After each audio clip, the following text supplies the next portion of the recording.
प्रभू रामचंद्र, राष्ट्रगुरु समर्थ रामदास स्वामी, आनंद योगी परमपूज्य डॉक्टर काका, श्रद्धेय मंदाताई आणि सकल संतांना मनपूर्वक वंदन करते. मनापासून कार्यक्रम आयोजित करणाऱ्या आणि मनापासून येणाऱ्या सर्व श्रोत्यांना मनपूर्वक अभिवादन करते. मनाच्या श्लोकाचा हा 42वा प्रयोग या ठिकाणी आपल्या सोसायटीत होतो आहे. वातावरण निर्मिती आणि संचलनापासून आयोजनापासून सगळी काही उत्कृष्ट व्यवस्था या ठिकाणी पाहण्यात येते. तर सुरुवातीला सगळ्यांचे मन अगदी प्रसन्न होतात. पूर्वतयारी सुंदर असली की मन आपलं सहजच सगळ्यांचं लगेच प्रसन्न होतं. आणि अशा प्रसन्न मनाने आपण आता हा 42वा मनाच्या श्लोकाचा जो उपक्रम आहे तो या ठिकाणी घेण्याचा प्रयत्न करणार आहोत. प्रास्ताविकामध्ये आपल्याला सांगितलेलं आहे की 75 वर्ष समर्थ सेवा मंडळाला पूर्ण झाली आणि समर्थ सेवा मंडळाच्या वतीने कैलासवासी आदरणीय मारुतीबुवा रामदासींनी जवळजवळ 30 ते 35 वर्ष परमपूज्य डॉक्टर काकांची शिबिरं सज्जनगड येथे आयोजित केली. श्री गुरु आमचे डॉक्टर काका त्यांच्या चरणी बसून या समर्थ सेवा मंडळाच्या मुळे आम्हाला वेदांत शास्त्राचं छान सुंदर असं सांप्रदायिक श्रवण घडलं आणि म्हणून सेवा मंडळासाठी आमच्या मनामध्ये कायमच ऋणी राहण्याचा भाव आहे. पण 75 वर्ष पूर्ण झाले तर आपल्याकडून पण काहीतरी योगदान असावं म्हणून आपण 75 वेळेला अनेक वेगळ्या सोसायटीत जाऊन हा उपक्रम घेण्याचा प्रयत्न करत आहोत. उद्देश त्याच्यामागचा एक आहे, समर्थ सेवा मंडळाला 75 वर्ष पूर्ण झाले. दुसरं, समर्थांची आज्ञा आहे सर्वामुखी मंगल बोलवावे. नाही तर प्रवचनाला बोलवल्यावर आपण एकट्यानेच 1-1.5 तास बोलायचं आणि निघून जायचं. श्रोत्यांचा त्यामध्ये असा काही सहभाग होत नाही. मग त्यामुळे पठणाचा जो आनंद आहे तोही ह्या निमित्ताने आणि अगदी छोटासा असणारा ग्रंथ 3 दिवसात आपलं पारायण पण त्याचं होऊन जातं. म्हणून सर्वामुखी मंगल बोलवावे हा त्याचा दुसरा उद्देश आहे. आणि तिसरा उद्देश त्याचा काय आहे तर समर्थांची आज्ञा आहे मराठा ती तुका मेळवावा, महाराष्ट्र धर्म वाढवावा. आणि ह्याची सद्यस्थितीमध्ये नितांत गरज आहे. म्हणून जिथं जिथं आपले सोसायटी आहे तिथं तिथं सगळ्या साधकांना एकत्र आणण्याचा हा एक या ठिकाणी प्रयत्न सुरू आहे. आणि अनेक जण स्मिताताईंसारखे आयोजक लागतात आणि म्हणून हा कार्यक्रम या पद्धतीने सुरू आहे. मनाचे श्लोक कुठं निर्माण झाले? चाफळला निर्माण झाले.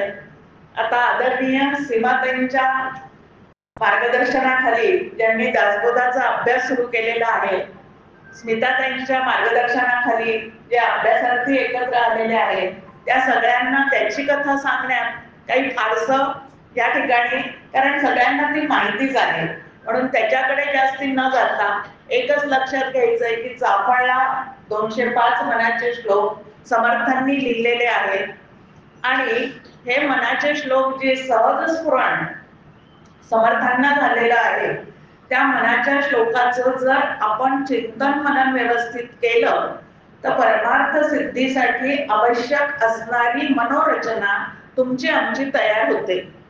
परमपूज्य मंदाताई मला एकदा म्हणाल्या की अगं अवघड ग्रंथ सांगण्यापेक्षा ज्या मनाच्या साह्याने तुम्हाला आम्हाला परमार्थ सिद्धी करायची असते ते मन तयार करणारे मनाचे श्लोक आणि त्यामध्ये इतर सर्व ग्रंथांमध्ये जेवढं पारमार्थिक विवेचन केलेलं आहे ते सगळं या 205 मनाच्या श्लोकामध्ये येऊन गेलेलं आहे.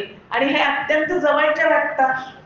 मनाचे श्लोक जे आहेत ते तुम्हाला आम्हाला अत्यंत जवळचे वाटतात. आणि मन नावाची एक गोष्ट तुमच्या आमच्या जवळ अशी आहे की तुम्ही कोणाचेही उपासक असा, कोणी समर्थांचे असतील, कोणी ज्ञानेश्वर महाराजांचे असतील, कोणी तुकाराम महाराजांना फॉलो करत असतील, कोणी अजून दुसऱ्या कोणाला फॉलो करत असतील, पण मन तर सगळ्यांजवळ आहे की नाही. आणि कुठलीही गोष्ट मनावर घेतल्याशिवाय पूर्ण होत नाही, हेही आपल्याला माहिती आहे. म्हणून परमार्थ सिद्धी जर आपल्याला करून घ्यायची असेल तर आपल्या मनाला आधी काय करावं लागतं, तर तयार करावं लागतं. एक छान दृष्टांत आपल्या समोर नेहमी सध्या आपल्याला माहिती असणारा, तो म्हणजे हल्लीचे कोणाचेही वाढदिवस केकच्या शिवाय साजरे होत नाहीत. हे सगळ्यांना माहिती आहे की सगळ्यांचेच नातवंड मुलं इंग्रजी मीडियम मध्ये शिकतात आणि त्यामुळे वाढदिवस म्हटला की केक असलाच पाहिजे असं एक समीकरण होऊन गेलेलं आहे. आता घरी केक तयार करणाऱ्या ज्या भगिनी आहेत त्यांना माहिती आहे की त्या बॅटर तयार केल्यानंतर त्या पात्रामध्ये घालण्याच्या आधी केक पात्र तयार करावं लागतं.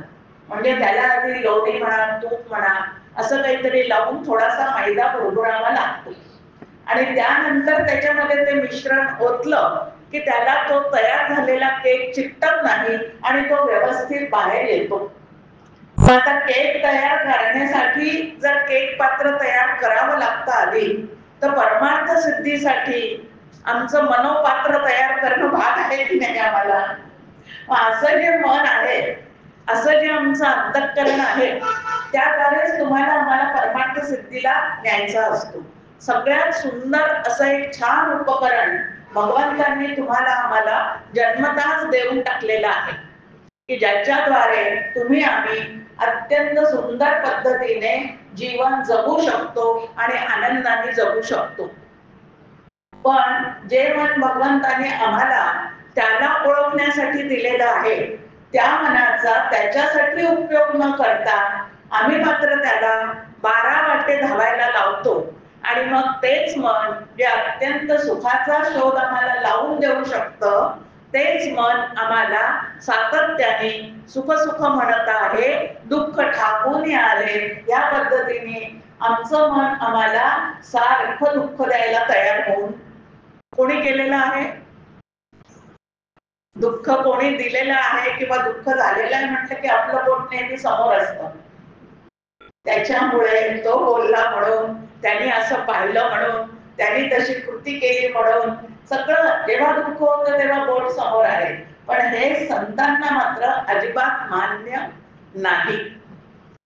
अविवेकाचे फळते दुःख, विवेकाचे फळते सुख, असे समर्थांनी स्पष्ट जाणीव दासबोधामध्ये आपल्या समोर दिलेली आहे की जिथं चित्तामध्ये अविवेक निर्माण होतो तिथं दुःखाला सुरुवात होते आणि जिथं मनामध्ये बुद्धीमध्ये खूप सुंदर विचार करण्याची पद्धत डेव्हलप केलेली आहे, म्हणजे विवेक जागृत केलेला आहे, तिथं मात्र अखंड सुखाचा अनुभव सुरू राहतो. हे पटतंय का आपल्याला? बघा बरं की चुकीच्या विचार पद्धतीमुळे तुम्ही आम्ही दुःखी होतो. याच्याकडे आजपर्यंत आपलं कधी लक्ष गेलेलं आहे का?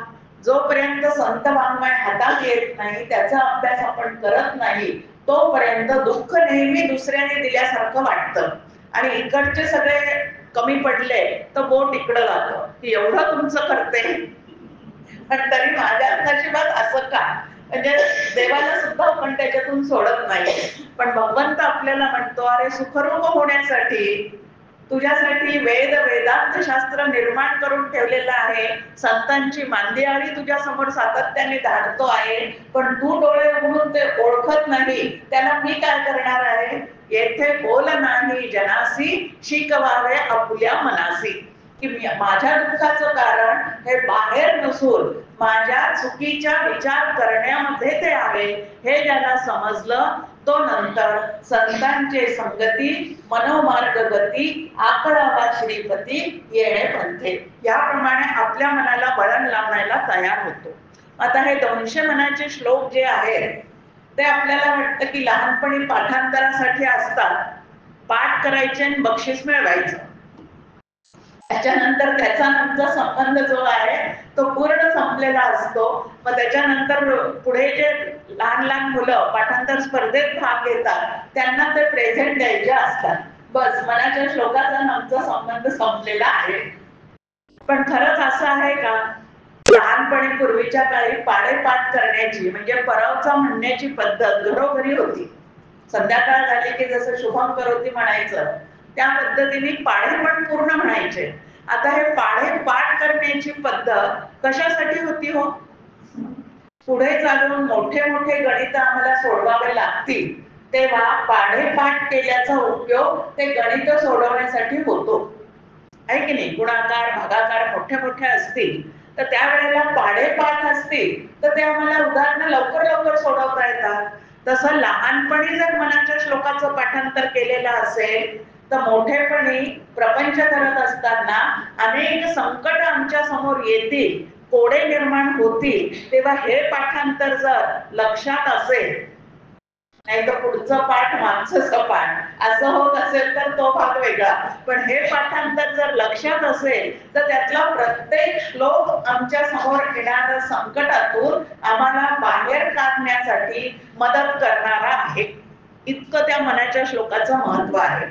दुसरं आपण पाहतो की समर्थ म्हणतात शरीरा ऐसे यंत्र आणिक नाही. तुमचं आमचं शरीर हे एक यंत्र आहे.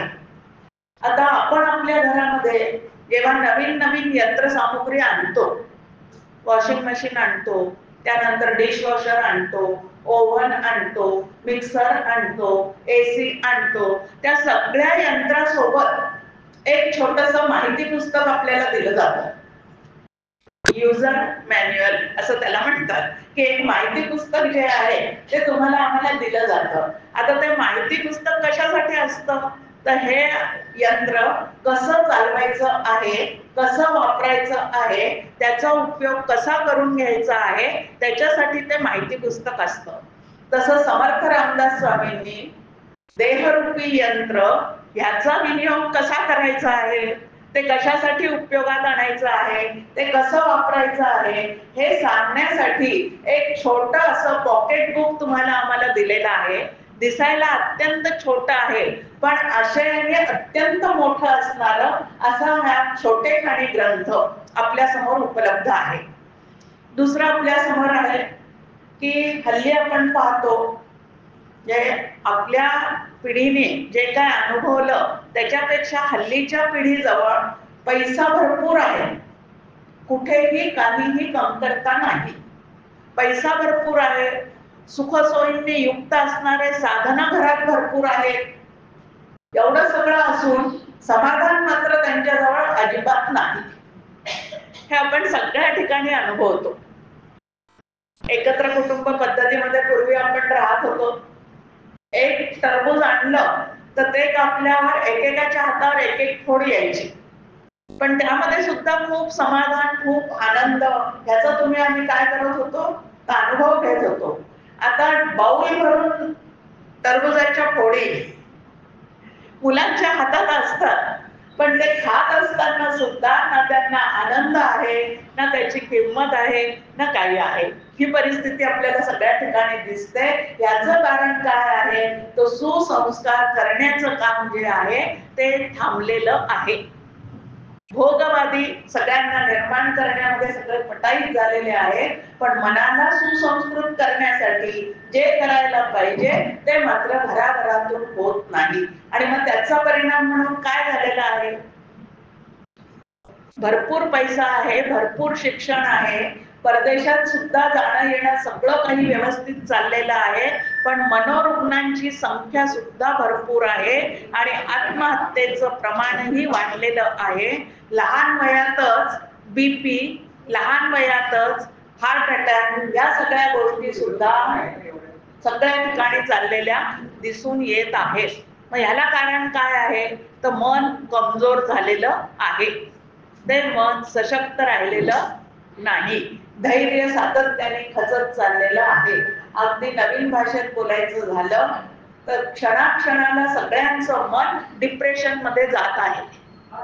दिसतंय की नाही, मनोरुग्ण वाढलेले आहेत, सगळेजण डिप्रेशन मध्ये जात आहेत. मग अशा परिस्थितीमध्ये या खचलेल्या मनाला उभारी देण्यासाठी म्हणून मनाच्या श्लोकाचा अभ्यास अत्यंत आवश्यक आहे. मनापासून मनाचे श्लोक समजून घेऊन लहानपणी पाठ करायचे असतात, तरुणपणी ते समजून घ्यायचे असतात आणि म्हातारपणी प्रसन्न चित्ताने पलंगावर बसायचं असतं. आता पलंगावर बसणाऱ्यांचं मन खरोखरीच प्रसन्न राहतं का, हाही एक मोठा मुद्दाच आहे. का पलंगावर बसून नुसती चिडचिड, त्रागा सगळं सुरू असतं? तर त्याचं उत्तर आहे की पलंगावर बसल्या बसल्या सुद्धा नुसती तळमळ, त्रागा, कोणी माझ्याकडे लक्ष देत नाही, कोणी मला विचारत नाही, आणि मग मी त्यांच्यासाठी काय काय केलं याचा पाडा आमच्या मनात सुरू असतो. हाडाची काढ केली, जीवाचं रान केलं, रक्ताचं पाणी केलं, अजून एक त्याच्या जोडीला हाताचा पाळणा केला. आणि तरी सुद्धा काय झालेलं आहे, माझ्या वाट्याला ही परिस्थिती आलेली आहे. आता म्हातारपण जे आहे ते असं सतत दुःखाच्या विचारांनी आम्ही घालवायचं आहे का? मग त्याला काय करावं लागतं? तर ज्ञानेश्वर माऊली पण आपल्याला सांगतात, ऐसी दशा येईल पुढे, मग हे मन होईल वेडे, चिंतून ठेवी रोकडे आत्मज्ञान. की प्रत्येकाची जी शारीरिक स्थिती आहे, त्यानंतर आर्थिक स्थिती आहे, कौटुंबिक स्थिती आहे आणि नात्यांची स्थिती आहे, ती सतत बदलणारीच राहणार आहे. ते न बदलता राहू शकत नाही. पण या बदलांना जर मला शांतपणे स्वीकारता आलं नाही, तर मग जागच्या जागी काय आहे, खेद, खंत, त्रागा, आदळापट, हे सगळं होत राहील. पण आधी जर याला छान वळण लावलेलं असेल तर सदैव भगवंताच्या अनुसंधानात राहता येईल. आणि गमोपंथ आनंद या राघवाचा, असं सुरुवातीलाच आपल्याला समर्थांनी सांगितलेलं आहे की मनाच्या श्लोकाचा अभ्यास करून आपल्याला नेमकं काय करायचं आहे, तर आपल्याला अनंताचा शोध घ्यायचा आहे. आता हा अनंत कोण आहे, तर सगुण साकार श्रीराम आणि निर्गुण निराकार श्रीराम, या दोघांच्या अभ्यासाने आपल्याला अत्यंत आनंदमय जीवन जगण्याची व्यवस्था मनाच्या श्लोकाच्या चिंतनांच्या द्वारे समर्थांनी करून ठेवलेली आहे. पण त्याचा कधी आपण उपयोगच केला नाही, तर हे मन जे आहे ते तुम्हाला आम्हाला अतिशय काय करणार आहे, तर त्रास देणार आहे. आपलंच मन आपल्याला त्रास देणार होऊ शकतं. आणि म्हणून भगवद्गीतेमध्ये सुद्धा आपल्याला सांगण्यात आलेलं आहे की स्वतःच शत्रू व्हायचं आहे का स्वतःच मित्र व्हायचं आहे, या दोन्हीही गोष्टी आपल्याच हातात आहेत. मग आपल्या मनाला, आपल्या बुद्धीला, आपल्या विचारसरणीला आपल्याला शत्रू करून घ्यायचं आहे का मित्र करून घ्यायचं आहे? मग मित्र जर त्याला करून घ्यायचं असेल तर त्या मनाला बळजबरीने कोंडायचं नाही, धाक दाखवून त्याला त्रास द्यायचा नाही. मग काय करायचंय? बा सज्जना, बा मना, जसं आपल्या मुलांची आपण समजूत घालतो, सामोपचाराने त्याला चांगल्या मार्गावर वळवण्याचा प्रयत्न करतो, तसं इथं आपणच आपल्या मनाला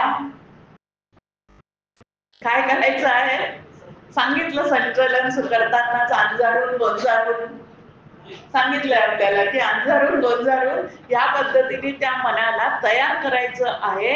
स्वतःच्या हितासाठी या मनाला जागरूक करायचं आहे. आता स्वतःच्या हितासाठी हे मन आपण खरोखरच उपयोगात आणतो का? माझं मन म्हणतो पण ते दुसऱ्याच्या चिंतनातच गुंतलेलं असतं. माझं मन माझ्या हितासाठी मी किती उपयोगात आणते, याचा आपण कधी विचार करतो का? मन माझं आहे म्हणतो पण त्याच्यात विचार नेहमी दुसऱ्यांचेच चाललेले असतात. असं का व्हावं? ते मला माझ्या कामासाठी का उपयोगात आणता येत नाही? आणता यायला पाहिजे. सगळ्या संतांनी त्याचा उपयोग केलेला आहे. मग आम्हाला तो का जमत नाही?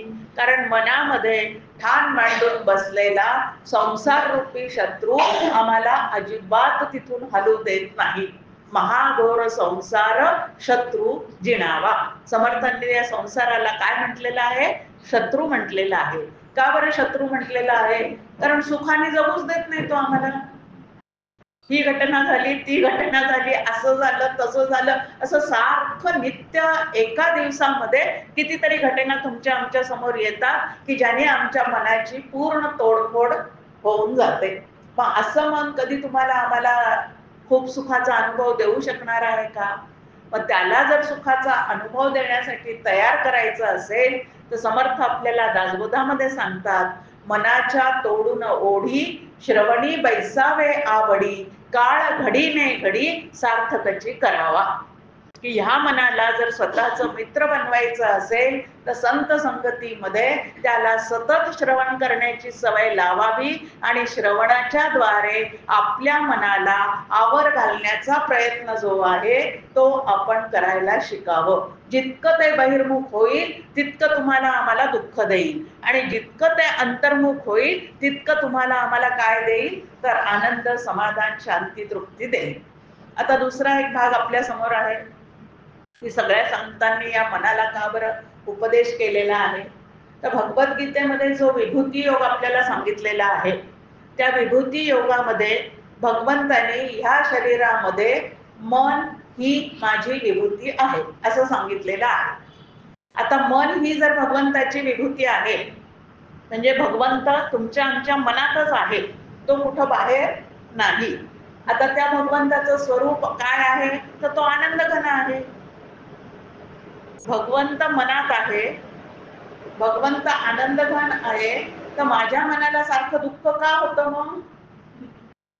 प्रश्न आहे की नाही आपल्या समोर की तो जर आतमध्येच आहे आणि तो जर आनंद घन आहे तर तो जसा आहे तसं बाहेर प्रगटीकरण पाहिजे ना, पण माझ्या आतमध्ये तसं का होत नाहीये? मग त्याचं कारण आहे तो आतमध्ये आहे पण मी बाहेर आहे. मी सतत बहिर्मुख आहे, तो मात्र माझ्या आतमध्ये बसलेला आहे आणि मी मात्र सतत त्याला शोधण्यासाठी म्हणजे सुख शोधण्यासाठी बाहेर प्रयत्न करत आहे, पण मनामध्ये मात्र डोकावून पाहत नाही आणि म्हणून माझं सातत्याने दुःखाचा अनुभव सुरू आहे. प्रत्येक जीवाला सुख हवं आहे की नाही? कोणीतरी दुःख व्हावं म्हणून काही प्रयत्न करतो का? कधीच करत नाही. सुख व्हावं म्हणूनच तुमचे आमचे प्रयत्न चाललेले आहेत. मग तरी सुद्धा सुखाऐवजी दुःखाचा अनुभव सातत्याने का सुरू आहे? बहिर्मुख झालेले आहोत. समर्थ आपल्याला सांगतात की अंतर्निष्ठ तितुके तरले, बहिर्भ्रष्ट तितके, अंतर्भ्रष्ट तितुके बुडाले. परमपूज्य डॉक्टर काकांना घेऊन एकदा आम्ही अकोल्याला ते आलेले असताना दसऱ्याच्या दिवशी काका अकोल्यात होते आणि म्हणून तिथल्या सगळ्या साधकांनी मिळून असं ठरवलं की आपण काकांसह सीमोल्लंघन करूया. म्हणून आम्ही काकांना घेऊन शेगावला गेलो. शेगावला गेल्यानंतर तिथं काकांना म्हटलं की काका तुम्हाला आज विषय देतोय बोलण्यासाठी सीमोल्लंघन आणि तुम्ही या विषयावर आता आम्हाला काहीतरी मार्गदर्शन करा. मग काकांनी पहिल्याच वाक्यात त्या ठिकाणी आम्हाला सांगितलं की व्यवहारातलं सीमोल्लंघन करताना आतून बाहेर जावं लागतं, परमार्थामध्ये मात्र बाहेरून आत यावं लागतं. परमार्थातलं सीमोल्लंघन कसं आहे तर बहिर्मुख झालेले आपण जे आहोत त्याने अंतर्मुख व्हायचं असतं आणि आतमध्ये काय गडबडी सुरू आहे, भगवंत आतमध्ये आहे असं जर शास्त्राचं सांगणं आहे तर तो आम्हाला अजूनपर्यंत का दिसत नाही, का कळत नाही, हे सगळ्याचा शोध घेणे याला पारमार्थिक साधना असं म्हणतात. या अशा साधनेच्या छान छान व्याख्या आपल्या समोर चिंतनाच्या द्वारे येऊन जातात. मग आता समर्थांनी आपल्याला आधीच सांगितलेलं आहे की मनाच्या श्लोकाचा अभ्यास करताना आपण आपल्या देहामध्ये जेवढे काही समूह आहेत, घट आहेत, गणाधीश, गण शब्दाचा अर्थ आहे समूह, गट. आता किती गट आहेत एका शरीरामध्ये? 5 ज्ञानेंद्रिये, 5 कर्मेंद्रिये, अंतःकरण पंच, 5 प्राण, हे सगळे जे गट आहेत त्या गटांना एकत्रित आणून त्या सगळ्यांना या अनंताचा शोध घ्यायला पाठवायचं.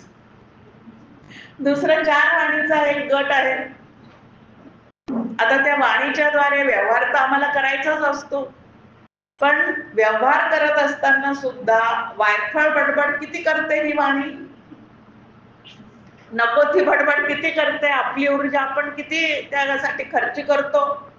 मग ती ऊर्जा अशी खर्ची न करता ती जर आपण परमार्थ सिद्धीसाठी उपयोगात आणली आणि भगवंताच्या स्मरणामध्ये, नामस्मरणामध्ये त्या वाणीला ठेवण्याचा प्रयत्न केला तर आपल्याला नक्कीच आनंदाचा अनुभव येऊ शकतो आणि त्या आनंदाचा शोध जो आहे तो नक्की घेता येतो. म्हणून पहिल्या श्लोकातच मार्गदर्शन आहे की मनाच्या श्लोकाच्या अभ्यासाच्या द्वारे आपल्याला सुखरूप असणारा जो राम, ज्याला अनंत असं म्हणतात, आत्माराम असं म्हणतात, त्या आत्मारामाचा शोध आणि बोध मनाच्या श्लोकाच्या अभ्यासातून घ्यायचा आहे. पण ह्या आत्मारामाचा शोध घेत असताना सगुण साकार श्रीराम जो दाशरथी राम आहे त्याची उपासना करत करत त्याचं नाम घेत घेत निर्गुणाच्या भेटी आलो सगुणा संगे असं करत करत आपल्याला पुढे जायचं आहे. मग आता हे करत असताना भक्ती मार्गाने चालायला पाहिजे. पूर्ण मनाच्या श्लोकाचा जर आपण अभ्यास केला तर आपल्याला लक्षात येतं की काय करावं, म्हणजे विधियुक्त विचारही समर्थांनी सांगितलेले आहेत आणि काय करू नये असं निषेधयुक्त विचार सुद्धा या मनाच्या श्लोकात सांगितलेले आहेत.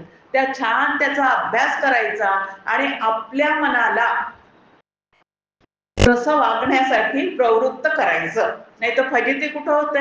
माझीच फजिती सांगते. एकदा झालेली, पत्रद्वारा दासबोध अभ्यासाचा अभ्यास करायला सुरुवात केली आणि एका चातुर्मासात नियम केला की आता ह्या 4 महिन्यामध्ये समर्थ वाङ्मयाशिवाय दुसरं काहीही वाचायचं नाही. पेपर नाही, ललित वाङ्मय नाही, साप्ताहिक नाही, दिवाळी अंक नाही, दुसरं काही वाचायचं नाही, फक्त समर्थ वाङ्मयाचा अभ्यास करायचा. असा दासबोध मैत्रिणींना घेऊन वाचता वाचता त्यामध्ये 3 गुणांचे समास आले आणि ते अत्यंत भावले. अत्यंत भावले की कुठला गुण वर असताना आपल्या अंतःकरणामध्ये कसे विचार निर्माण होतात, म्हणजे कशी अंतःकरण वृत्ती बाहेर पडते, असे ते विचार ऐकले. आणि ते ऐकल्यानंतर जो कोणी माझ्या समोर यायचा कारणाने मला असं वाटायचं हा रजोगुणी आहे, हा तमोगुणी आहे. आता हा अभ्यास लोकांना तपासण्यासाठी होता का आपलं अंतःकरण तपासण्यासाठी होता? आपलं अंतःकरण तपासण्यासाठी परमार्थीचा अभ्यास आहे हे संत संगतीशिवाय आम्हाला कळत नाही. आणि तोपर्यंत दुसरा कोणी समोर आला की तो असा आहे, तो तसा आहे, म्हणजे आधी प्रपंचातली ती सवय परमार्थात आल्यावर सुद्धा ती तशीच डेव्हलप केली तर परमार्थ हातातून निसटून जातो. व मनाच्या श्लोकाचा अभ्यास करताना सुद्धा माझ्या मनाची तपासणी मला करायची आहे हे आपण इथं लक्षात घ्यायचं आहे की माझ्या मनामध्ये काय काय आहे, कुठले संकल्प आहेत, कुठले विकल्प आहेत, ते कुठल्या दिशेने ओढ घेऊन धावतं आहे आणि त्या दिशेने आजपर्यंत त्यांनी ओढ घेतल्यानंतर त्याला खरोखरी सुखाचा अनुभव आलेला आहे का तो दुःख परत परत भोगत आहे, हा सगळा विचार आपणच आपल्या ठिकाणी करायचा आणि मग त्या मनाला अनंत राघवाचा शोध घेण्यासाठी प्रवृत्त करायचं आहे. अशा तऱ्हेने या मनाच्या श्लोकाचा अभ्यास आपल्याला करायचा. छान आपल्या समोर आहे की या मनाच्या श्लोकाच्या आधारे माझ्या मनाचं अधःपतन का झालं हेही आपल्याला बघायचं. आता अधःपतन झालेलं आहे तर व्यवस्थापन कसं करायचं तेही बघायचं आणि मनाचं उन्नयन होणे म्हणजे नेमकं काय आहे तेही बघायचं. या पद्धतीने जर या श्लोकांचा अभ्यास केला तर आपल्यालाच आपल्या मनाला उन्मनी अवस्थेपर्यंतही नक्की नेता येऊ शकतं असं समर्थ आपल्याला शेवटच्या श्लोकात सांगतात. मनाची शते ऐकता दोष जाती. कोणाचे दोष जाती? माझे. परत लक्षात घ्यायचं की कोणाचे दोष घालवायचे आहेत तर माझ्या चित्तातले दोष घालवायचे आहेत आणि मुक्तीपर्यंत आपण पोहोचू शकतो. पण म्हणे दास विश्वास सता मुक्ती भोगी. जर ह्याच्यावर 100% विश्वास ठेवून आपण जर ह्या पद्धतीने अभ्यास केला तर मुक्तीपर्यंतचा प्रवास जो आहे तो समर्थांच्या संगतीने आपला अतिशय छान होतो. डॉक्टर काका एक उदाहरण देतात. ते म्हणतात पहा आपण हायवेने जातो त्यावेळेला जागोजागी आपल्याला पाटी लावलेली दिसते, थांबा, पहा आणि जा. किती सोपं आहे. पण जे चालक म्हणून बसलेले असतात त्या व्हेकलवर ते थांबतही नाही, पाहतही नाही, धडक जातात आणि धडकतात. कशामुळे धडकतात?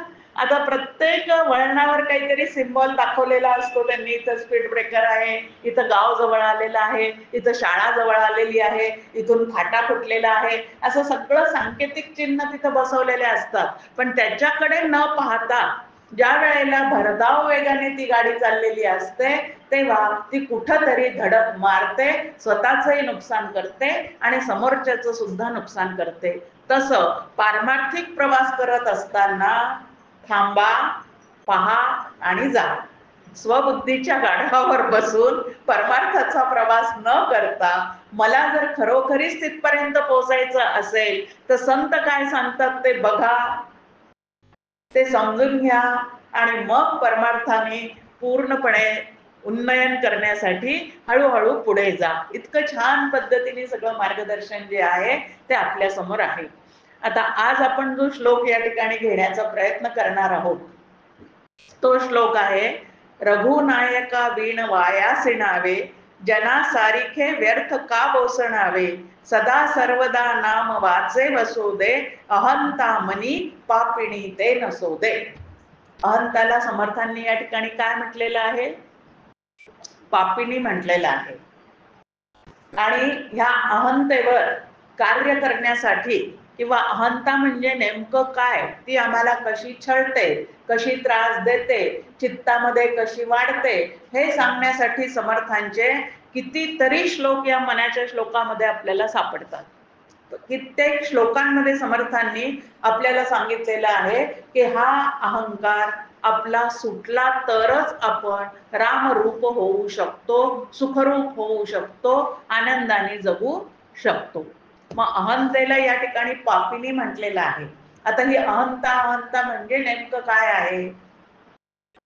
प्रत्येकाच्या आतमध्ये अहम हे स्फुरण आहे. प्रत्येक जीवाच्या आतमध्ये अहम हे स्फुरण आहे. आता सामान्य अहम स्फुरण जे आहे, मी आहे, मी आहे, मी आहे, हे सामान्य अहम स्फुरण आहे. हे कोणालाही त्रास देत नाही. ते व्यवहाराला उपयुक्त व्हावं आणि या देहाकडनं आम्हाला ते कार्य करता यावं म्हणून हे अहम स्फुरण भगवंतानी त्याच्या लीलेने सुरू करून दिलेलं आहे. माझे काही प्रयत्न त्या ठिकाणी नाहीये, ते त्याच्या लीलेने त्या ठिकाणी सुरू झालेलं आहे. पण मी आहे हे सामान्य स्फुरण न राहता ज्या वेळेला त्या स्फुरणाला विपरीत वळण लागतं त्या वेळेला मात्र हे स्फुरण आम्हाला तापदायक ठरतं. आता म्हणजे नेमकं काय आहे? मी आहे ही जाणीव कोणालाच त्रास देत नाही. पण मी देह आहे, मी श्रीमंत आहे, मी गरीब आहे, मी सुंदर आहे, मी चतुर आहे, मी हुशार आहे, माझ्यासारखी सुगरण कोणीच नाही, असं मध्ये गाळलेल्या जागा भरायला सुरुवात होते. त्यावेळेला त्याला देहाभिमान असं म्हणतात. म्हणजे सामान्य अहंकाराचं ज्या वेळेला देहाभिमानामध्ये रूपांतर होतं त्यावेळेला त्याला अहंता असं म्हणतात. आणि असा जो अभिमान आमचा वाढलेला आहे त्याला ती अहंता तुम्हाला आम्हाला त्रास देणारी ठरते. मग शंकराचार्यांचं स्तोत्र आपल्या समोर आहे. जे जे योगासनाला जातात त्यांना तर ते सगळ्यांना माहिती आहे. मनोबुद्धी अहंकार चित्तानी नाहम. देह म्हटल्यानंतर चारही देह दासबोधाचा अभ्यास करणाऱ्यांना आठवलेच पाहिजेत. आता इथं दिसताना आम्हाला फक्त आमचा स्थूल देह दिसतो, पण या स्थूल देहाच्या आतमध्ये अजून 3 देह आहेत. एक सूक्ष्म देह आहे, एक कारण देह आहे, चौथा महाकारण देह आहे. आणि यातला सूक्ष्म देह जो आहे स्थूल देहापेक्षा आम्हाला त्रास देणारा जास्ती कोण आहे? तर सूक्ष्म देह म्हणजे अंतःकरण आहे. आणि या अंतःकरणाचा एक घटक म्हणजे मनोवृत्ती आहे. अंतःकरण एकच आहे पण अंतःकरणाच्या वृत्ती मात्र 4 आहेत. म्हणून काही ग्रंथामध्ये अंतःकरण पंचक असं म्हणतात, तर काही ठिकाणी अंतःकरण चतुष्टय असा शब्द आलेला आहे. मग आता मन, बुद्धी, चित्त आणि अहंकार ह्या 4 गोष्टी म्हणजे या अंतःकरणाच्या वृत्ती आहेत. बुद्धी जी आहे म्हणजे अंतःकरण जेव्हा निश्चय करण्याचं काम करतं तेव्हा त्याला बुद्धिवृत्ती म्हणतात.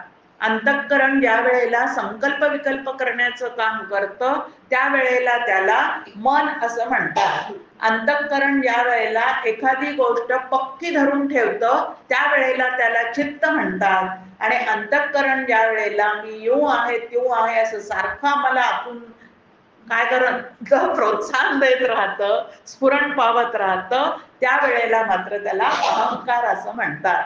त्यातला सामान्य अहंकार आम्हाला त्रास देत नाही, पण या सामान्य अहंकारामध्ये ज्या वेळेला विपरीत भावना त्या ठिकाणी निर्माण होतात त्यावेळेला तो देहाभिमान, नवीन भाषेमध्ये इगो, हा जो इगो आहे तो तुम्हाला आम्हाला अत्यंत छळणारा आहे. फक्त आपल्यालाच छळणारा नाही तर इगोइस्ट जे लोक ज्या कुटुंबात आहेत त्या आजूबाजूचे सुद्धा सगळेजण त्याच्यापायी होरपळले जातात. इतका हा देहाभिमान जो आहे तो घातक आहे. मग आता हा अभिमान धरून ठेवल्याने मी माझा आनंद गमावलेला आहे आणि हा अभिमान जर मी सोडून दिला तर मी आनंद घन होणार आहे. इतकं सोपं छान आपल्या समोर त्याची मांडणी आहे. मग आता इगोइस्ट होऊन राहावं का? राहू नये, बरोबर आहे, पण पुढचा पण फार महत्वाचा आहे की राहू नये हे बरोबर आहे, पण तो घालवण्यासाठी काय करावं हे जोपर्यंत मला कळत नाही तोपर्यंत आमचं ते जे आहे ते तसंच चालू राहतं. इथं त्याला पापिणी म्हटलंय. आता ज्ञानेश्वर माऊली सुद्धा आपल्याला म्हणतात, अहम ममतेच्या लवड सवडी माते न पवतीची बापुडी. ईश्वराच्या तोंडी घातलेली ही ओवी आहे ज्ञानेश्वर माऊलींनी, की भगवंत म्हणतो प्रत्येक जीवाला सुखरूपच होऊन राहायचं आहे, पण अहंता आणि ममता या दोन बेड्या त्यांनी स्वतःच्या गळ्यात अडकवलेल्या असल्यामुळे तो माझ्यापर्यंत कितीही साधना करण्याचा प्रयत्न करतो पण अहंता घालवत नाही आणि ममतेचा त्याग करत नाही, तोपर्यंत माझ्यापर्यंत येऊनच पोचत नाही. आपल्या समोर एक उदाहरण आहे की 4 मद्यप्राशन केलेले 4 जण रात्री समुद्र किनाऱ्यावर, नदीच्या किनाऱ्यावर जातात. तिथं त्यांना एक होडी दिसते आणि ते म्हणतात चला आता आपण ह्याच्यात बसून आपल्या गावाला पलीकडच्या तीरावर जाऊया. रात्रभर वल्लवत बसतात आणि सकाळी उठून पाहतात अरे पुढचा तीर आलाच नाही. ज्या तीरावर आपण बसलेले होतो तिथं शुद्ध पूर्णपणे आलेली आहे. आता मद्यप्राशन केल्यामुळे जे सगळे हरपलेली शुद्ध होती ती आता सकाळी जाग आल्या परत आलेली आहे आणि पाहतात अरे आपली होडी इथंच आहे, ती हल्लीच नाही. कारण काय आहे? खुंट्याला बांधलेली ती होडी सोडलेलीच नव्हती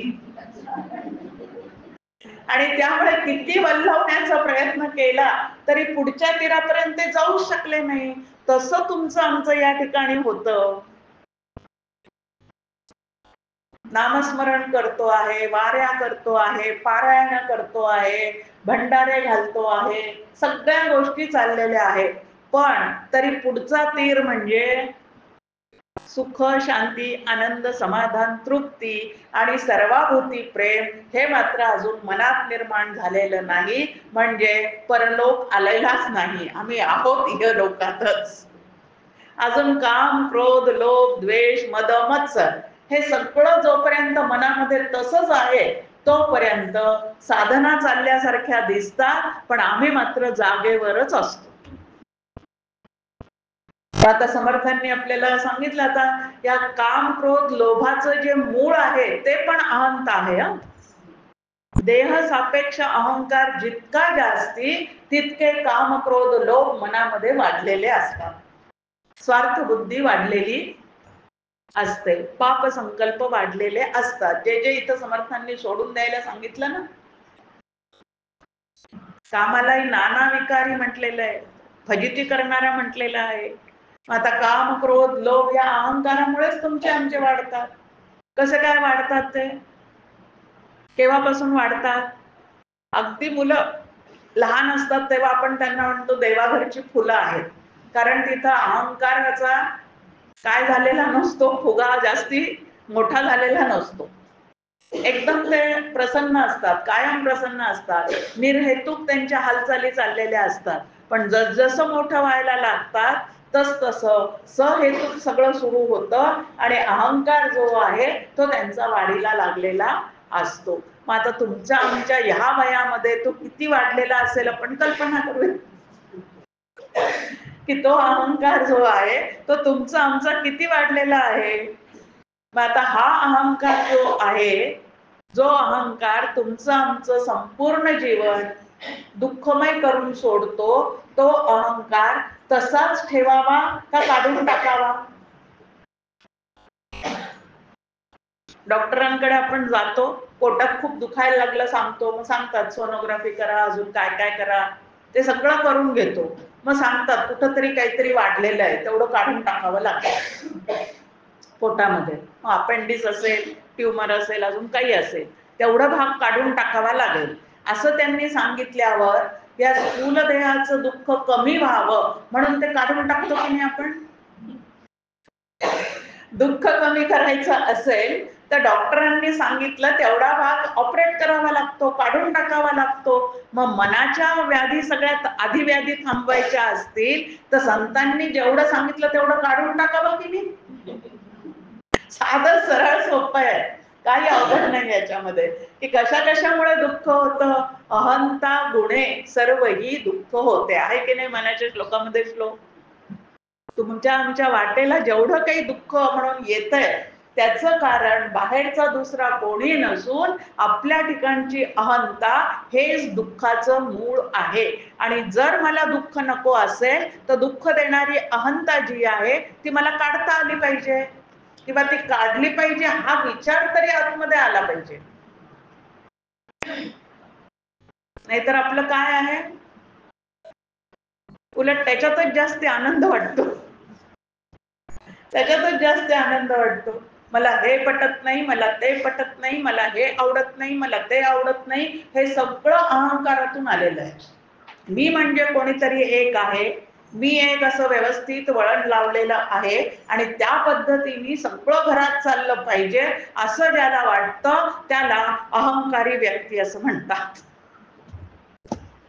आणि ह्या आता आम्ही असं बरं ते कसं सांगतात परत, अहो आम्ही असं वळण नाही लावलं तर सगळंच बेशिस्त नाही होणार का. असे वागणारे लोक त्याचं स्पष्टीकरण देताना सुद्धा त्यांना असं वाटतं की मी जर असं केलं नाही, तणाव बळकट केलं नाही तर हे सगळं बिघडून जाईल. जसं या सगळ्या जगाचं कल्याणाचं यांनीच हातात घेतले. हा अहंकार तुम्हाला मला इतका कळतोय आपल्याला लक्षातच येत नाही. आता आपली आवड आणि आपली नावड स्वभावातली जी आहे ती पण आपल्या स्वतःला आपण कुठला एक असं देह मी आहे, मग मी आई आहे, मी सासू आहे असं पक्क धरलेलं आहे आतमध्ये.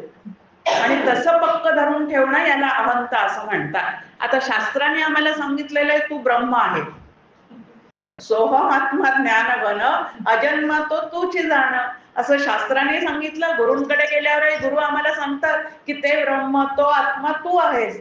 मग आता तो आत्मा तू आहेस असं सांगितल्यावर सुद्धा ते माझ्या चित्तावर दृढतेने राहत नाही. माझ्या अगदी एखादा क्षण सोहम आणि बाकीचे सगळे क्षण सासूहम आईहम.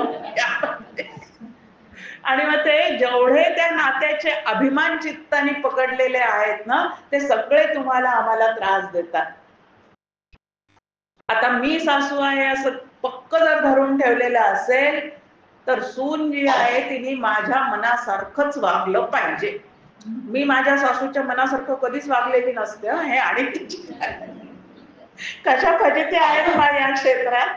थोडस डोकावून पाहावं आपण की आपण पण आपल्या सासू सासऱ्यांना अगदी आवडतं तसं पूर्ण वागलेले आहोत का. नसतं, तसं होऊ शकत नाही.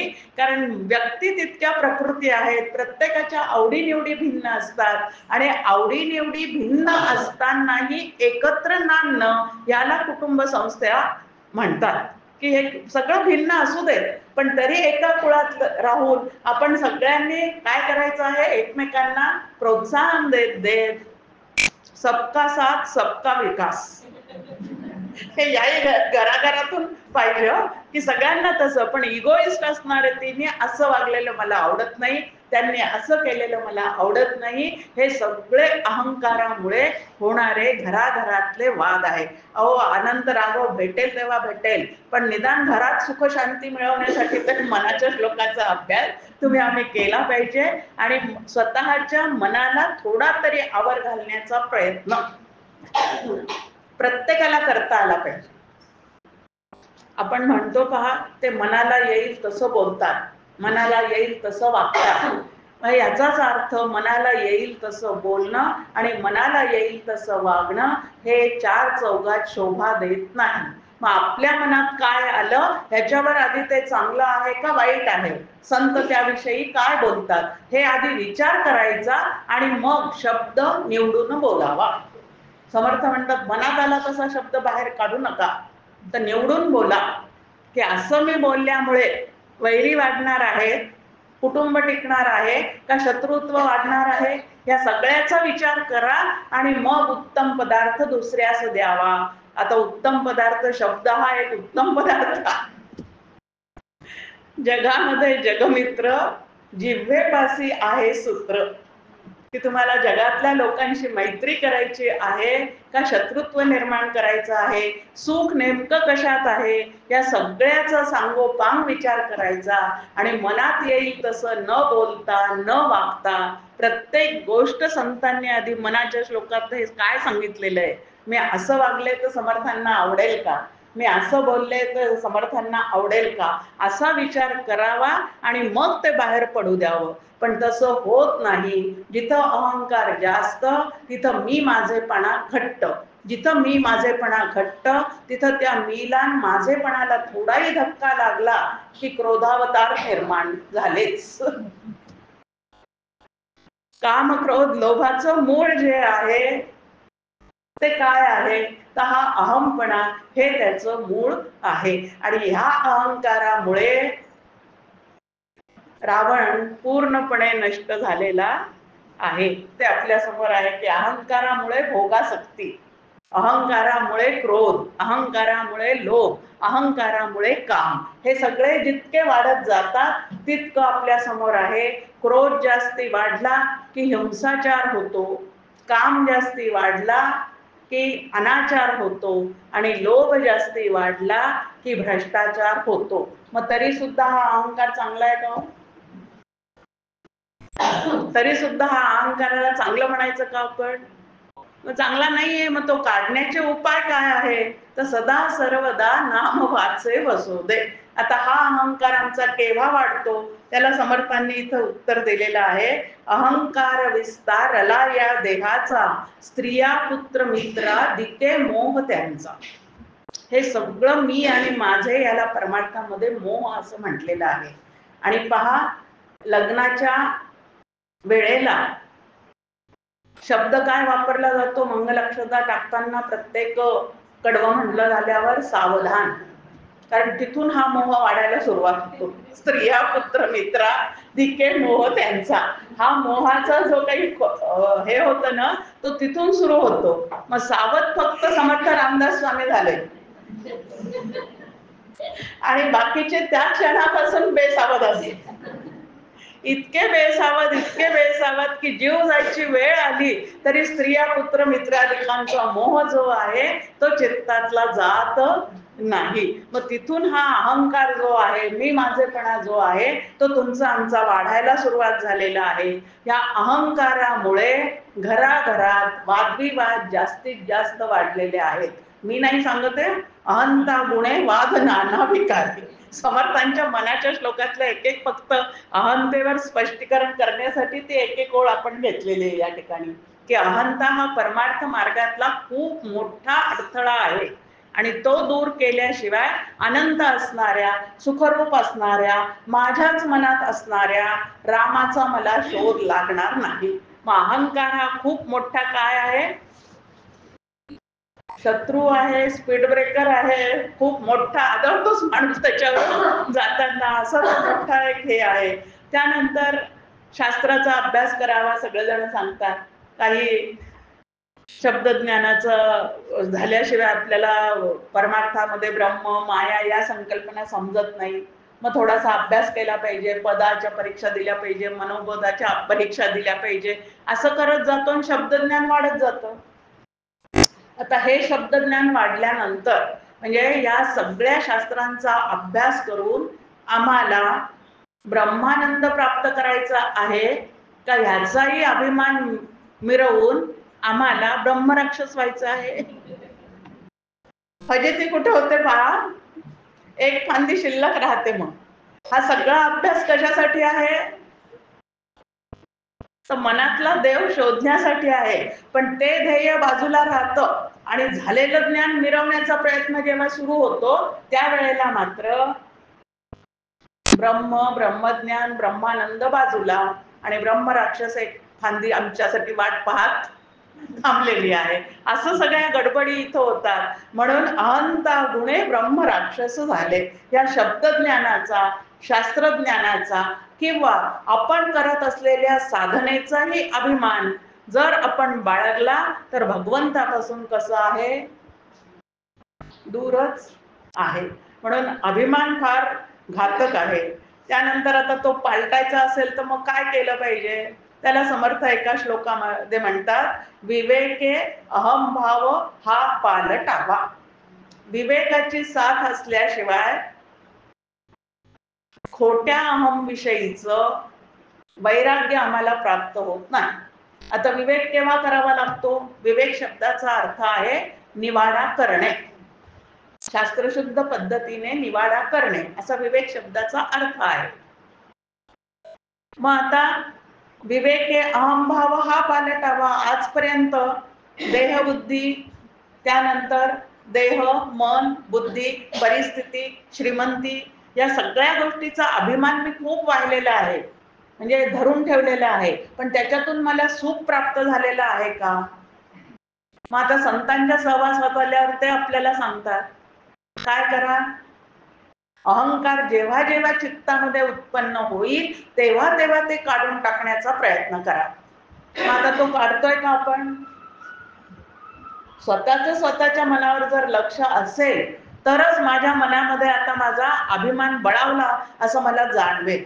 आणि अभिमान बळावल्यानंतर हा अभिमान चांगला नाही असं समर्थांनी सांगितलेलं आहे. त्यामुळे मला तो काढता आला पाहिजे. पण तो काही असा काट्यासारखा नाही, दुसरा काटा घेऊन मला काढता येईल. तो अत्यंत सूक्ष्म आहे. मग तो काढण्यासाठी मी काय करू शकते? भगवंताला प्रार्थना तर नक्कीच करू शकते की भगवंता या अहंकारामुळे तुझ्यापर्यंत मी येऊन पोचत नाही.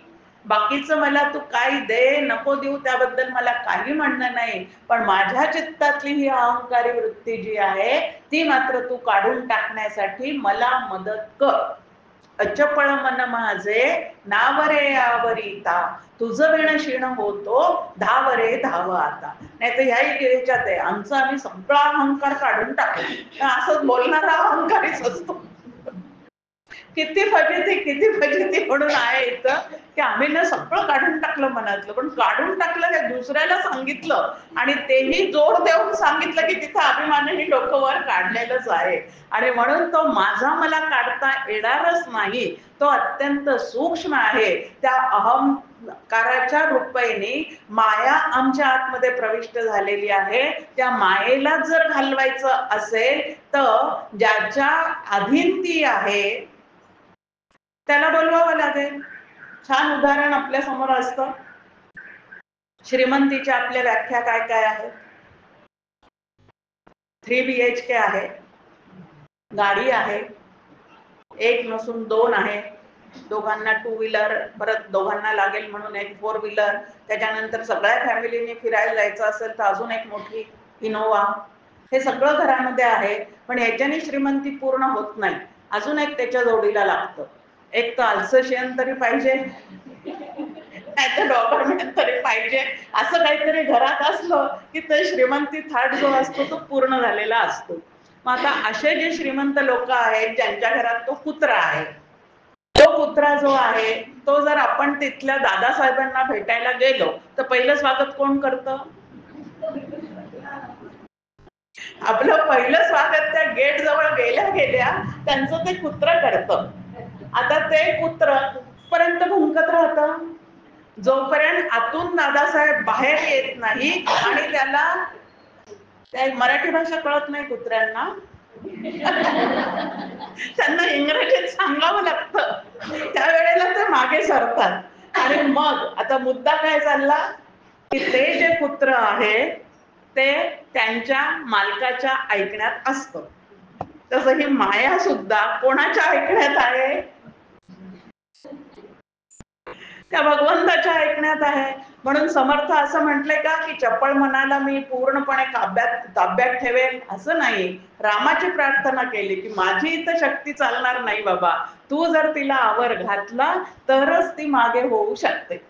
तुकाराम महाराज आपल्याला म्हणतात, समचरण दृष्टी विटेवरी साजिरी, तेथे माझी हरी वृत्ती राहो.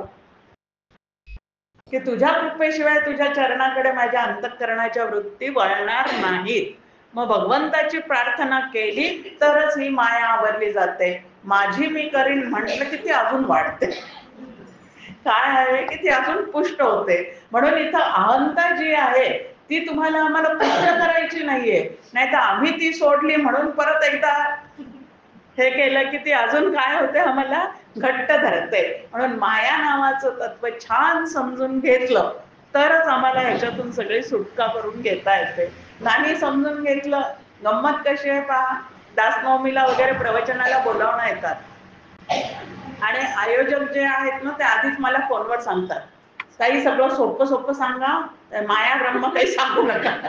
आता दासबोधामध्ये समर्थांनी जर माया ब्रह्माशिवाय दुसरं काहीच सांगितलं नाही तर हे असं कसं काय म्हणू शकतात की माया ब्रह्म काही सांगू नका. ते सगळं समजून घेतल्याशिवाय परमार्थ आम्हाला करताच येत नाही. पण आम्हाला काही डोक्याला शीन नको असतो, काही करून घ्यायचं नाही, काही समजून घ्यायचं नाही आणि मग काहीतरी करत राहतो पण अजून का होत नाही म्हणून कष्टी होत राहतो. आता मी बाहेरून आल्यानंतर तुम्हाला माझ्या हातामध्ये एक बॅग दिसली. आता तुम्ही जर मला विचारलं की ताई तुमच्या बॅग मध्ये पैसे आहेत का, तर मी तुम्हाला नक्की सांगणार आहे, हो आहेत, हो 5 रुपये आहेत. आता पर्स मध्ये पैसे नाहीत असं मी म्हणू शकत नाही, कारण 5 रुपये आहेत. पण ह्या 5 रुपयांनी मला मॉलमध्ये, सुपर मार्केटमध्ये, बिग बाजारमध्ये काहीही मिळत नाही. हे सत्य आहे की नाही? तसं आम्ही सुद्धा तसंच करतो. साधना करत नाही का? करतो आहोत. करत नाही असं अजिबात नाही, पण आम्ही जी साधना करतो त्याच्यातून आम्हाला शांती, तृप्ती, आनंद, सर्वाभूती, निरपेक्ष प्रेम, समाधान या गोष्टी मात्र मिळत नाही. कारण आमची साधना जी आहे ती आमच्या बॅग मध्ये असलेल्या 5 रुपया इतकीच आहे, पण मिरवतो मात्र भरपूर आहे. तुम्हाला काय वाटलं आम्ही एकही एकादशी चुकवत नाही, तर समोरच्याला काय वाटायचं प्रश्न आहे. आणि सांगायचं तरी काय कारण आहे, ते माझ्या हितासाठी मी करते पण तसं होत नाही. मिरवणे हा आमचा प्रपंचातला स्वभाव जो आहे तोच घेऊन इकडं येतो आणि सगळ्या साधना मिरवत राहतो. प्रत्यक्षात जे मिळवायला पाहिजे ते मात्र आम्ही मिळवत नाही. म्हणून अहंभाव पालटायचा असेल तर विवेक पाहिजे की आजपर्यंत मी या इगोइस्ट वृत्तीने जगत आलेली आहे, पण मला खरोखरीच काही समाधान प्राप्त झालंय का? नाही झालं. मग समर्थांनी काय सांगितलेलं आहे, बाकीचे सगळे अभिमान सोड, म्हणजे मी यू आहे, त्यू आहे, त्यू आहे असं म्हणणं पूर्ण सोडून दे आणि फक्त मी ब्रह्म आहे असं अनुसंधान ठेव, तेही कोणाला न सांगता. अजून एक आहे की कोणाला न सांगता तेवढं आत्मानुसंधान मात्र टिकव, कारण अभ्यासाचा मुकुटमणी वृत्ती राहावी निर्गुणी, असं समर्थांचं सांगणं आहे. की सगळ्या अभ्यासाचा मुकुटमणी जर काही असेल तर तो म्हणजे वृत्ती निर्गुणाच्या ठिकाणी रंगून आणि रमून ठेवण्याचा प्रयत्न करणे. मग विवेकाच्या जोरावर हे जेव्हा जेव्हा माझा अहंभाव प्रापंचिक दृष्ट्या देहाचा, बुद्धीचा, मनाचा, कुटुंबाचा, समाजाचा, माझ्या कर्तृत्वाचा, देशाचा, असा सगळ्या गोष्टीचा अभिमान जेव्हा जेव्हा वर येईल तेव्हा तेव्हा मग आता देशाभिमान असावा की नाही, राष्ट्राभिमान असावा की नाही, असे प्रश्न आपल्या समोर येतात. बाहेरून ते सगळं ठेवायचं आहे पण आतून मात्र हे सगळं सुटल्याशिवाय जागत्या अभिमान, समर्थांनी त्याची यादीच दिलेली आहे 21 समासी दासबोधातल्या 13व्या समासामध्ये. गुरु किल्ली सांगून ठेवते की घरी जाऊन बघा अभिमान केवढे आपल्या जवळ असतात. बरं, या अभिमानाने आजपर्यंत कोणाचं भलं झालंय का? हा जो देह सापेक्ष, बुद्धी सापेक्ष, परिस्थिती सापेक्ष अहंकार आहे तो माणसात भेद निर्माण करतो, भाग पाडतो की नाही? आणि भाग पडले एकमेकांचे की झालं, मग तिथं भांडणं सुरू होतात. मग एकमेकांमध्ये भेद करणे हे अहंकाराचं काम आहे. दुसरं अहंकाराचं काम परिताप म्हणजे पुष्कळ दुःख देणे, हे एक त्याचं काम आहे. आणि दुसरं त्याचं एक आपल्या समोर काम सांगितलेलं आहे की दुःख निर्माण करणे, भेद निर्माण करणे आणि परिणाम पावणे. अहंकार दुखावला गेला की लगेच तिथं ते परिणाम, डोळ्यातून पाणी येणं, तिथून निघून जाणं, आता ह्याच्या घरचं पाणी सुद्धा पिणार नाही, असे काय काय काय काय सगळ्या प्रतिज्ञा करत राहणं, हे जे आहे ते सगळं ह्याच्यामुळे घडतं. इतका तो जर कुटुंबाला, स्वतःच्या आयुष्याला, समाजाला सुद्धा त्रास देणारा असेल तर हा अहंकार माझ्या स्वभावात ठेवून मी काय मिळवलं आजपर्यंत, मग आता तरी इथून पुढे तो सोडण्यासाठी काही प्रयत्न केला पाहिजे की नाही. अहंता गुणे यातना ते फुकाची, की या अहंतेमुळे केवळ दुःख आणि दुःखच प्राप्त होतं. इतर आनंदाचं वातावरण सगळं त्या अहंकारामुळे काय होऊन जातं, बिघडून जातं. मला स्वतःला माझा खूप अहंकार होता, कशाचा, माझ्यासारखा स्वयंपाक कोणालाच करता येत नाही. परिणाम काय झाला त्याचा, एक पण कुटुंबातली स्त्री माझ्या मदतीला कोणी येत नाही आता. काय बरं, तिला फार अभिमान आहे ना, तिला छान करता येतं, मग करू दे तिला एकटीलाच. पण तेच जर सगळ्यांना मिळून मिसळून आपण घेतलं आणि सांगितलं की तुझ्यासारखी कोशिंबीर मला येत नाही बरं का, तुझ्यासारखी भाजी मला येत नाही बरं का, तुझ्या आजची आमटीची चव खूपच छान असते, म्हटलं की ते येऊन करतात हो, आणि बराबर स्वयंपाक होतो, अष्टभुजा तयार होते. नाही तर आम्ही फक्त 2 भुजा असणार आहे, करून करून थकून जातो आणि थकल्यामुळे परत चिडचिड आहे. या पद्धतीने स्वतःची त्या अहंकाराने फजिती करण्यापेक्षा तो अहंकार बाजूला सारून दुसऱ्यांना मोठेपणा दिला आणि छान पद्धतीने एकमेकांशी जुळवून घेतलं तर तो स्वयंपाक किती लवकर होऊ शकतो. किती छोटं उदाहरण आहे, पण आहे की नाही घराघरात. खूपच प्रत्येक गोष्टीचा अहंकार आपल्या समोर आहे. हा जो अहंकार आहे तो कुठं गेल्यानंतर फोफावतो आणि कुठं गेल्यानंतर कमी होतो. अहंता अकस्मात येऊनी लागे, असं समर्थांचं एक चरण आहे. कुठं गेल्यानंतर फोफावतो, किटी पार्टी, बीसी पार्टी, त्यानंतर नातेवाईकांमध्ये गेल्यानंतर अहंकार कमी होण्याची शक्यता नसतेच, वाढतोच जास्ती त्या ठिकाणी. नावं ठेवायची नाहीत कोणाला, पण मी माझेपणा आणि आपण केलेल्या सगळ्या गोष्टी एकमेकांना सांगणं, ह्याच्यातून ते भरपूर प्रकरण तिखट मीठ लावून वाढत जातं आणि मग आपल्यावर वेळ येते, अहो असं मी बोललेच नाही, चुकीचं तुमच्या कानावर आलं, त्यांनी चुकीचा अर्थ काढला. हे सगळं अहंकाराने एकमेकांशी बोलत गेल्यामुळे, त्याच्यामध्ये वाहवत गेल्यामुळे या सगळ्या गोष्टी घडतात. मग आता असा अहंकार मी चित्तात ठेवून, म्हणून इकडे समर्थ आपल्याला म्हणतात जनी रे मौन्य मुद्रा धरावी, आणि लगेच पुढच्या चरणामध्ये सांगतात कथा आदरे राघवाची करावी. इकडं मौनही पाळा म्हणतात आणि इकडं कथा राघवाची करा म्हणतात. मौन कशाविषयी पाळायला सांगितलं, प्रपंचाविषयी. पण प्रपंचाविषयी मौन पाळणं अत्यंत अवघड आहे, कारण त्यामध्ये आयुष्य आमचं त्याच्यामध्ये गेलेलं आहे. कशावरून म्हणते मी असं, मी जेव्हा केव्हा कुठल्याही पहिल्यांदीच बाळंतीण झालेल्या पोरीला भेटायला जाते तेव्हा माझं पहिलं बाळंतपण कसं झालं हेच बोलत राहते. आता ही सवय आहे की आमची, जेव्हा केव्हा लग्नाला कोणाच्या जाते तेव्हा माझ्या मुलाचं लग्न मी कसं थाटामाटात केलं हेच सांगत सुटते.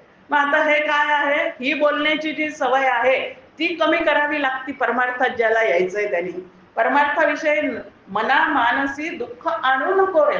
कितीतरी दुःखाचे प्रसंग, कुटुंब एकत्र म्हणल्यावर आपल्या प्रतिकूल घटना आपल्याविषयी घडतात होतात आणि मग आपल्याला दुःख होतं. मग आता दुःख नको आहे तर ते उगाळायचं का बरं? मग आता किती सोपा उपाय सांगितलं समर्थांनी. तुला दुःख नको आहे ना, मग दुःखदायक घटनांना डिलीट मार. मोबाईलचं छान आपल्या समोर आहे, त्याच्यामधली एक गोष्ट मला फार आवडते, डिलीट मारणे, सेव्ह करणे. आणि आपण नेमकं उलट करतो.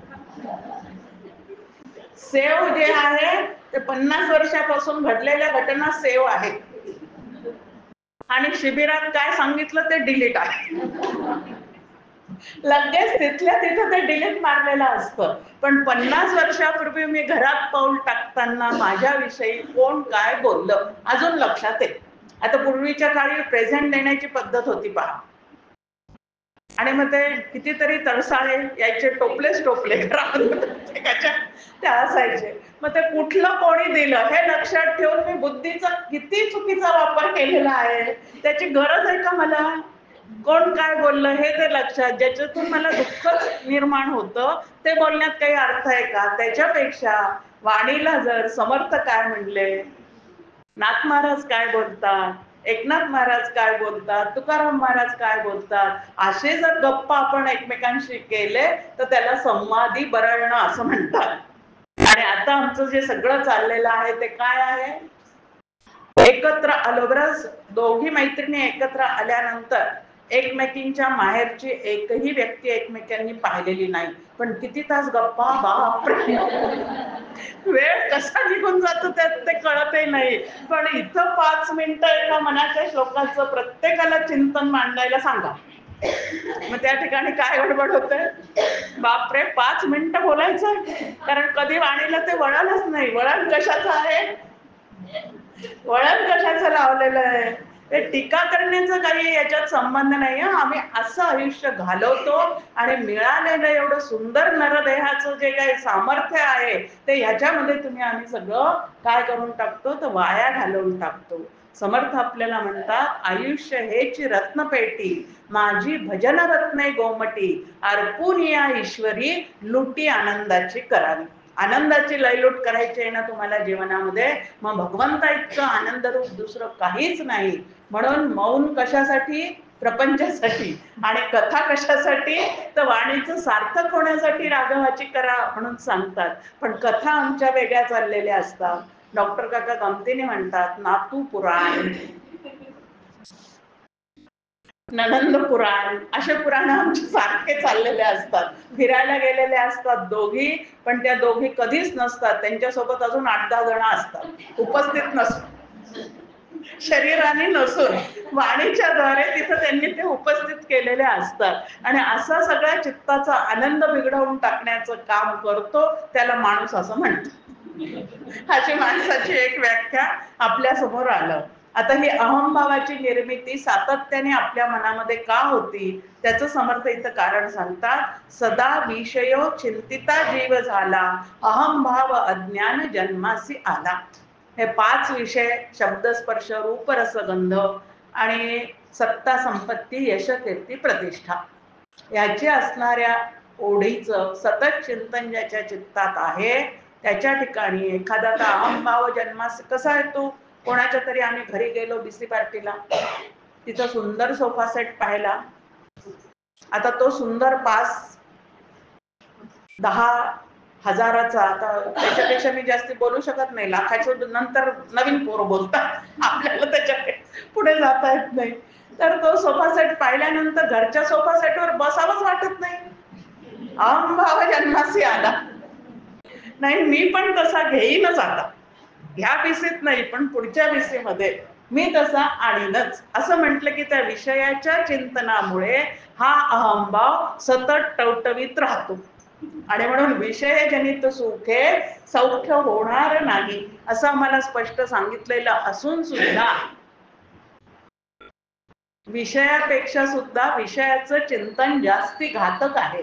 त्याच्याही पुढे जाऊन परमपूज्य मंदाताईंचं एक गीत आहे, त्यामध्ये ते म्हणतात, विषयांचा केव्हाही छंद बरा नाही, जे विषयी त्यांचाही छंद बरा नाही.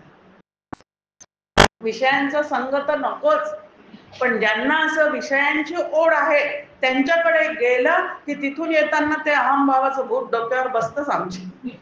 आणि म्हणून तुकाराम महाराजही आपल्याला सांगतात, इहलोकीच्या व्यवहारे डोळे धुरी पाहू नका. लोकांजवळ काय असायचं ते त्यांच्या प्रारब्धाने मिळालेलं असेल ते बघून मी माझं समाधान कशाला डिस्टर्ब करायचं. पण होतं की नाही तसं? तसंच होतं. आणि विषयाचं एवढं चिंतन करून आता मैत्रिणी असल्या की सांगतात दिवाळी जवळ आली, सेल लागलेला आहे. ते ऐकल्यानंतर आम्ही पटदिशी ऐकतो, मी पण गेलंच पाहिजे वाटतं. तिथं मी पण एकदा गेलंच पाहिजे असं वाटतं. मग तिथून आणलेली साडी दुसऱ्या मैत्रिणीला दाखवायला जातो. अगं तिथं ती 5,000ची म्हणत होते पण 2,000च मला मिळाली. ती म्हणते अगं अगदी अशीच काल मी घेतली ती 1,500च मिळाली. काय झालं? विषय चिंतन, त्यानंतर ते विषय आणणं आणि आणल्यानंतर सुद्धा तो आनंद डिस्टर्ब करून घेणं, त्याच्यामध्ये काय आमचं सगळं आयुष्य या पद्धतीने जातं आणि खरा आनंद जो आहे तो बाजूलाच राहतो. म्हणून विषयाच्या चिंतनामुळे अज्ञान आणि अहंभाव हे दोन्ही पुष्ट होत राहतात. म्हणून विषयाचं चिंतन न करता संतांनी जसं केलेलं आहे, विषय तो त्यांचा झाला नारायण. डोळ्यांनी रूप पाहावंसं वाटतं ना, मग पहा विठोबाचे मुख. डोळ्याला सुख घ्यावंसं वाटतं ना, मग विठोबाचं मुख पहा. कानाने कीर्ती ऐकावीशी वाटते ना, मग विठोबाचे गुणगान ऐका.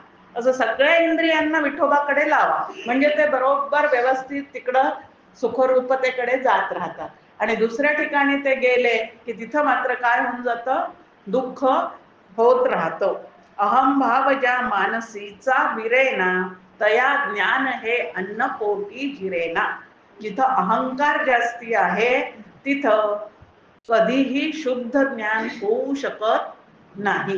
म्हणून अहंकारातून कुठलंही कार्य आपण करायचं नाही. अहंता गुणे सर्वही दुःख होते, मुखे बोलिले ज्ञान ते व्यर्थ जाते. सुखी राहता सर्वही सुख आहे, अहंता तुझी तूच शोधोनी पाहे. आता ही अहंता जी आहे ती सोनोग्राफी मध्ये दिसणार नाही, एक्सरे मध्ये दिसणार नाही, सूक्ष्म यंत्राने दिसणार नाही, ती ज्याचे त्यालाच कळणार आहे. जिथं दुःख आहे तिथं अहंता आहे. मग आता मला ती जर काढायची असेल तर त्या ठिकाणी अत्यंत सूक्ष्म असणारी नामसाधना तीच सातत्याने न मिरवता न कोणाला सांगता जर मी करत राहिले तर या अहंतेचं उच्चाटन कधीतरी त्या श्रीरामाच्या कृपेने होऊन जाऊ शकतं. अहंता गुणे सांडी नाती, अहंता गुणे सांडी ज्ञाती सांडी विवेकी, न्याय नीती धर्म, या सगळ्या गोष्टी ज्या आहेत त्या गुंडाळून ठेवण्याचं सामर्थ्य या अहंकारामध्ये आहे. जसं मांजराला वाटतं ना की दूध पिताना मला कोणीच पाहत नाही, तसं न्याय नीती हे सगळं धुडकावून लावून पैसे गोळा करणाऱ्यांना वाटतं मला कोणीच पाहत नाही, मग एखाद दिवशी धाड येते, मग ते सगळं जगजाहीर होतं, कोणीतरी दाखवून देतं. मग आता तसंच तुमचं आमचं पण की विवेक, अहंतेमुळे विवेकच नष्ट होतो आणि विवेक नष्ट झाला तर न्याय नीती सगळं गुंडाळून आपण ठेवतो.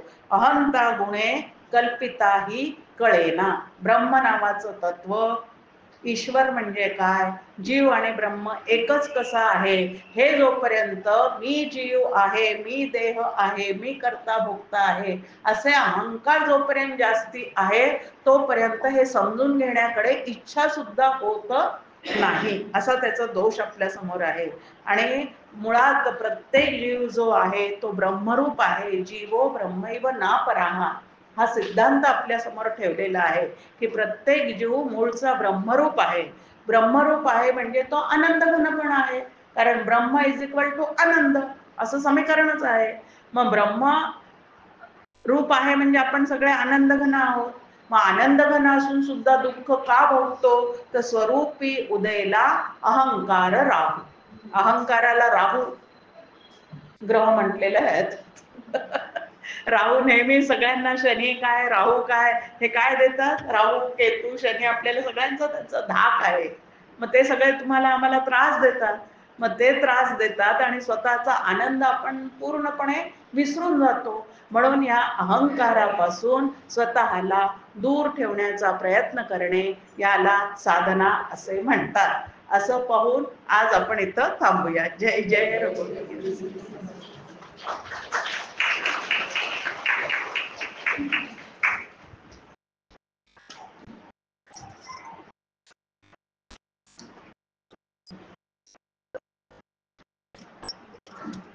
योग वसिष्ठ ग्रंथात प्रभू रामचंद्र म्हणतात की ज्या मनुष्याचे मन मनन करीत नाही तोच खरा जिवंत आहे. मनन म्हणजे विषयाचे चिंतन व या विषयापासून मनाला स्थिर करण्यासाठी श्री समर्थांनी 205 मनाचे श्लोक लिहिले.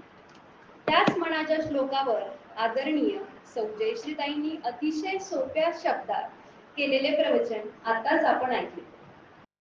त्यांनी त्यामध्ये परमार्थ सिद्धीची मनोरचना सहजच होते. तसेच अविवेकाचे स्पष्टीकरण अतिशय सुंदररित्या मांडले. तसेच उदाहरणार्थ त्यांनी दिले की देहरूपी यंत्रासाठी योग्य ते माहिती पुस्तक म्हणजे मनाचे श्लोक.